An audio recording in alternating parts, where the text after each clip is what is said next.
Welcome back everyone. I've got another garden update for you today. I've got some new plants to show you, and I also just wanted to show you my beautiful lily Hotel California that is finally in bloom.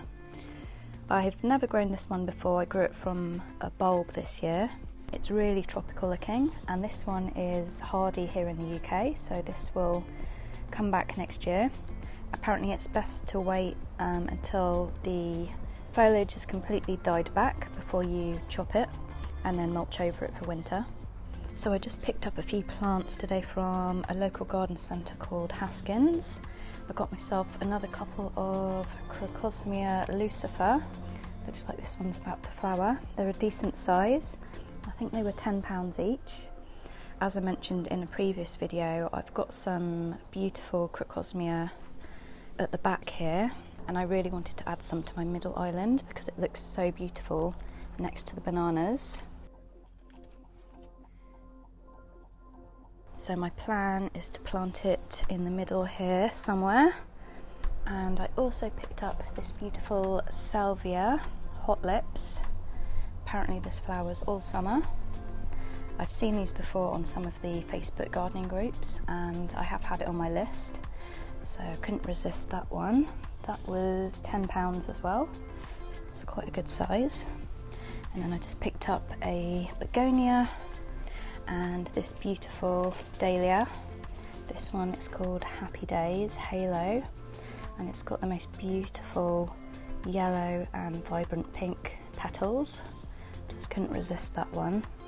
I think I'll just be putting this one in a pot on the patio perhaps. There's still a couple more plants that I want for the garden, which I'll probably pick up later on in the week. Unfortunately, my Canna Pretoria is showing signs of Canna Virus. You can see here it looks a bit splotchy and pale. So unfortunately I'm going to have to get rid of this canna. It can be quite hard to diagnose Canna Virus, especially on this type of canna. It's a bit easier to see on others, but you can see here all the lines are kind of blurry. It's just not looking healthy. You can get distorted leaves as well, stunted growth, but sometimes you can't really tell until after the first 2 or 3 leaves have come out. Again on this one you can see it's not looking good. The pattern on this foliage should be really kind of sharp, and it shouldn't have any kind of blurry, distorted lines. It's quite sad as I've had this one for a few years, but I don't want it to infect my other cannas, and it is passed through aphids, so I'm just trying to decide what I'm going to plant here, and I've got a feeling it's going to be a bit of a mission to get this out of the pot. So it's been a few days since I last filmed, and I've got a few new bits to show you, plus I've had quite a bit of growth going on because we've had quite warm, humid weather and also quite a bit of rain. It's a little bit blustery today. So I picked up a couple of new cannas. Because my cannas are so behind this year, I just really felt like I wanted some that were in flower now, so I got a bit impatient. I got this little one, which has got red and a little bit of yellow on the foliage, and this is a dwarf variety. I can't actually remember the name offhand, but I'll put the name on the screen. It's really pretty, and I just thought I would keep this one here on the patio. And then I picked up a couple of the Black Knight cannas. Well, I'm assuming they're Black Knights anyway, because they look very similar to my Black Knight, which is here, which isn't flowering yet. So I picked up this one, and then I planted the other one here in this pot to replace the canna that I had to dispose of that had the Canna Virus. So all my other cannas are really starting to shoot up now. Still no flowers. They usually get around 7 leaves before they start producing flowers, so not too many to go. They're getting nice and tall. This is one of my favourite varieties. This is Canna Cleopatra. The foliage is absolutely beautiful. As you can see here, you can get pure purple leaves, or you can get a mix of purple and green, kind of striped foliage. Very, very pretty. I also picked up this little Allium Millennium to fill this gap. It's really cute. And here's an update on my beautiful Lily Hotel California. So many stunning blooms on this one. The Canna Musifolia are really starting to take off, getting nice big leaves.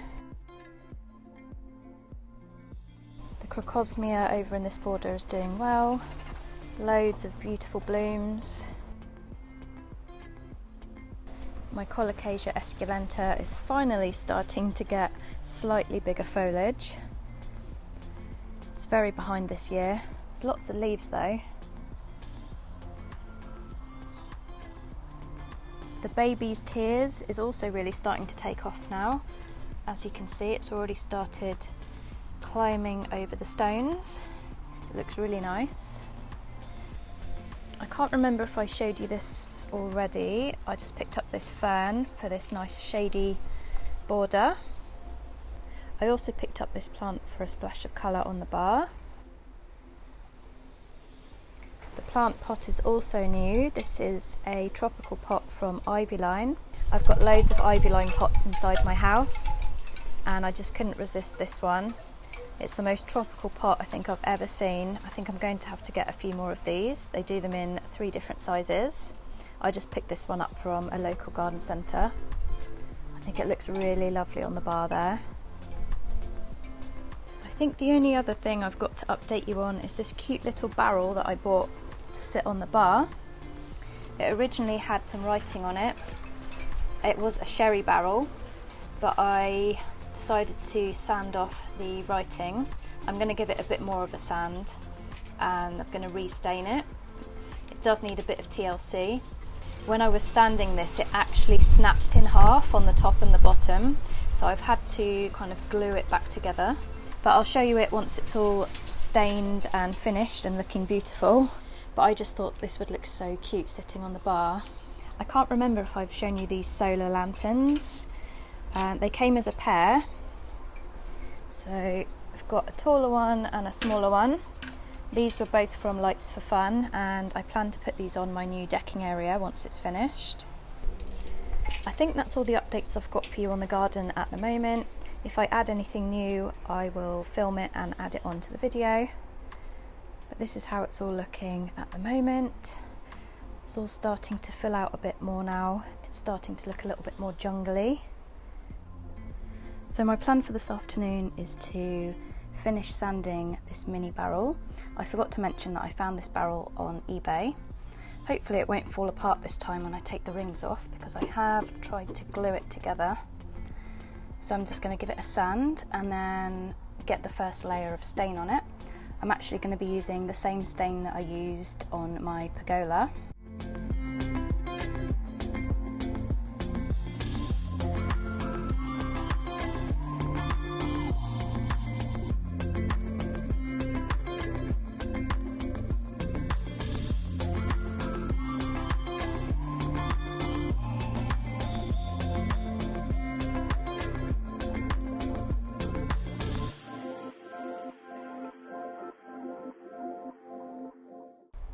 So that's the first layer of stain on the barrel. I have to leave that for at least 16 hours now to dry, and then I'll put the top coat on possibly tomorrow after work or on Saturday. But I'm loving how it's looking so far. I also wanted to show you this amazing vintage shell planter that I found on Etsy. I think the shop was called Another Thing by Kate, and it's absolutely gorgeous. I actually bought this to go in the garden, but I ended up putting it inside, and I've got my Burley Marksy in here at the moment. I also just wanted to show you this super cute rhino planter that my friend bought me. I do keep this inside, but I just brought it out in the garden to show you. It's got a little peperomia inside, which is flowering. Really nice of my friend to pick that up for me. Obviously goes really well with my jungle decor inside.